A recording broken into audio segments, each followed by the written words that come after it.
मैंने नहीं बुलाया, मेरी अनुपस्थिति में धरने पे आए और मैंने बुलाया जब नहीं आए।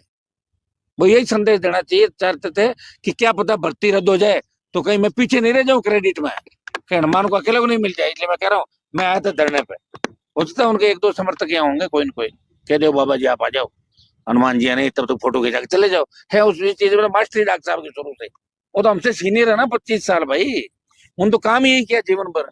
इसको लेकर भी मैंने पूछा क्या हाँ। आप वहाँ पर सियासी संदेश संदेश अच्छा भेजने कौन गए? सी अभी बताओ, खाद का जो काम कर रहे हैं किसके खिलाफ कर रहे हैं? भजन लाल के खिलाफ कर रहे हैं, खुद के खिलाफ कर रहे हैं, या इसका कोई भविष्य भी है जो वो कर रहे हैं? अभी तक कोई आज तक वो काम हुआ क्या उनसे? पूरा आधा काम करके छोड़ देते हो, कभी पूरा जीवन में किया तो बता दो। मेरे साथ लड़ाई लड़ी, पूरी लड़ी क्या, आधी लड़ाई छोड़ के चले गए थे। उनका काम ही है, एक बार मामला उठाएंगे फिर खत्म कर देंगे मामले को। अब क्या प्लानिंग है वो तो उनसे ही पूछो, क्या कि ये बात छेड़ के क्यों छोड़ते हो? उन्होंने मेरी बात सुनो, मेरे जीवन का अलग उसूल है, उनका अलग है, उनके अलग इलाके हैं। वो तो सुबह शाम तो पूरा अपना इलाके में घूम के शाम को आ जाता है। मैं मेरे उन इलाकों में घूमने जाऊं ना जहाँ मेरा प्रभाव है, तो 3 दिन लगते हैं, 1200 किलोमीटर दूर है। अब उनका क्या है कि वो बात, चूंकि एसआई भर्ती के अंदर जो किरकिरी हुई है वो बीच में छोड़ के चले गए, उसके बाद वो काफी इस बात के अंदर नहीं करें, ये चुपचाप धरने पाए। बुलाया जब आते हैं रैली के अंदर, यहाँ किसने बुलाया? धरना तो मेरा ही था। मेरे धरने पे क्यों आए? मैंने आमंत्रित किया गया उन धरने पे, जब आके गए तो रैली में भी आ जाते हैं। मैं तो नहीं आया उनके धरनों पे कभी। जब बीजेपी का झंडा लगा तो खूब मैं नहीं आता था।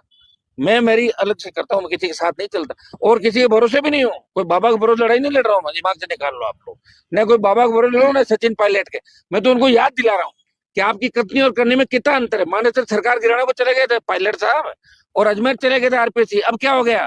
किससे डर लग रहा है आपको? या बीजेपी में जाना चाहते हो? क्या कारण है बताओ? राजस्थान की जनता जानना चाहती है आपसे। गुर्जर समाज हमारा बड़ा राजस्थान का, इसलिए यहाँ के मजबूत नेता तैयार नहीं कर सके ये। या आपको झेल रहे हैं बाहर से आए आदमी को। और डॉक्टर साहब आपके भी जमाने चले गए, अब वो गए बात से, गए वो तो भाई, समय होता है। मैंने ये पूछा आप हाँ पीछे से क्यों गए? हाँ। उन्होंने कहा कि आंदोलन को